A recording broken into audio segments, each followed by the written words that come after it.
Pensa comigo. Sabe aquela energia quase palpável que fica no ar durante o Ano Novo, ou no Carnaval, ou em qualquer feriado grande? Mesmo quem não tá nem aí pra festa acaba sentindo alguma coisa diferente. Hoje, a gente vai mergulhar fundo para entender por que isso acontece e como essa força coletiva chega em todo mundo, quer a gente queira, quer não. Então, a grande questão que vai guiar a nossa análise é essa. Como é que a maré coletiva consegue nos atingir, mesmo quando a gente decide conscientemente ficar na areia, longe da água? Pode até parecer uma pergunta meio filosófica, mas a resposta, olha, é bem mais concreta do que se imagina. Para a gente começar a desembolar esse novelo, o primeiro passo é definir o que é, afinal de contas, esse tal de coletivo. Olha, o coletivo não é uma entidade mística nem nada esotérico. A gente pode chamar de um campo emergente. Pensa assim, é o resultado que surge quando milhões de pessoas, ao mesmo tempo, pensam, sentem e agem de forma parecida. A soma de tudo isso cria uma camada nova de realidade, quase como um campo de força social. E esse campo é super tangível, viu? Ele tem dimensões que vão do psicológico até o econômico, influenciando o comportamento das pessoas, o que elas compram, sobre o que elas falam. E aquela energia que a gente sente no ar, nada mais é do que a manifestação da carga emocional e da atenção focada de milhões de pessoas ao mesmo tempo. Certo, mas como é que essa sincronização acontece numa escala tão gigantesca? A resposta está numa ferramenta que a gente usa todo santo dia e que na maioria das vezes nem percebe o poder que ela tem. É quase instintivo a gente achar que as datas do calendário sozinhas já têm algum tipo de poder, que elas criam a energia que a gente sente. Mas aqui é que está a grande virada de chave. As datas não criam nada. Elas funcionam como um maestro, regendo a atenção de uma orquestra social inteira para um ponto específico no tempo. O calendário não cria música, ele organiza os músicos para tocarem juntos. Basicamente, essas datas são como âncoras no tempo. Elas servem de gatilho para emoções bem específicas e sincronizam o comportamento de milhões de pessoas, criando picos de consumo, de sentimento, de atividade, tudo ao mesmo tempo. E o resultado disso tudo é bem visível. O mundo ao nosso redor muda objetivamente, não há impressão.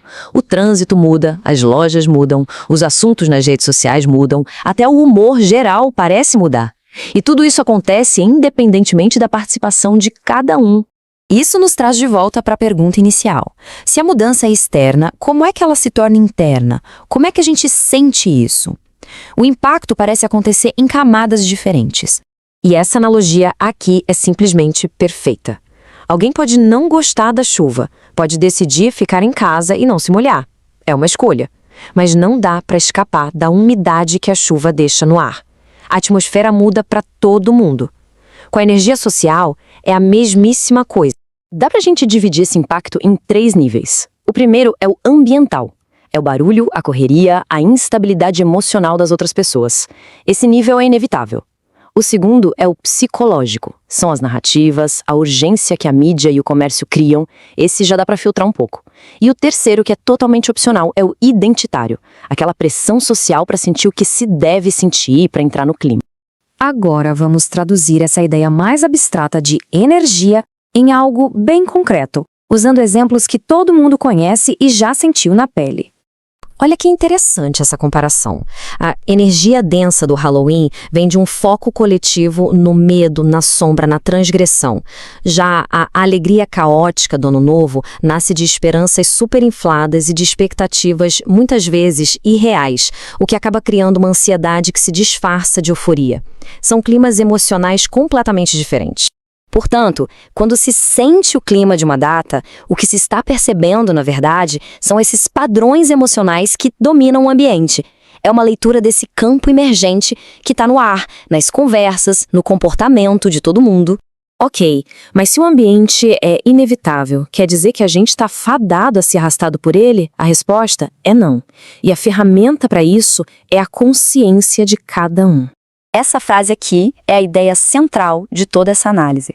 A consciência funciona como uma membrana de uma célula, sabe? Uma membrana com permeabilidade seletiva. Ela deixa a gente perceber o que está acontecendo do lado de fora, sem necessariamente absorver tudo. E como é que se fortalece esse filtro? Focando no momento presente, agindo de acordo com os próprios valores e o mais crucial de tudo, aprendendo a diferenciar o que é um sentimento genuinamente nosso e o que é só o ruído emocional que vem de fora. O resultado disso é uma baita mudança de posição. Em vez de ser uma folha no meio do vendaval, é possível se tornar a árvore. A árvore sente o vento, ela balança com ele, mas ela continua ali, firme, enraizada. E olha, essa não é uma posição de ser frio ou alienado. Muito pelo contrário. É uma posição de um poder e de uma clareza imensos. A de ser um observador lúcido dentro do sistema, alguém que consegue ver as correntes sem ser levado por elas. Então, para a gente amarrar tudo, o coletivo é uma força real, organizada por ferramentas como o calendário, que sincronizam a nossa atenção e mudam o ambiente para todo mundo. Mas, e esse é o grande ponto, é totalmente possível sentir essa maré sem se afogar nela. A presença, a consciência, são o filtro mais eficaz que existe. E tudo isso nos deixa com uma pergunta final, para reflexão. Diante da próxima grande onda coletiva, qual posição será escolhida? A de se deixar levar pelo fluxo ou a de ser o observador que entende a maré e escolhe como navegar?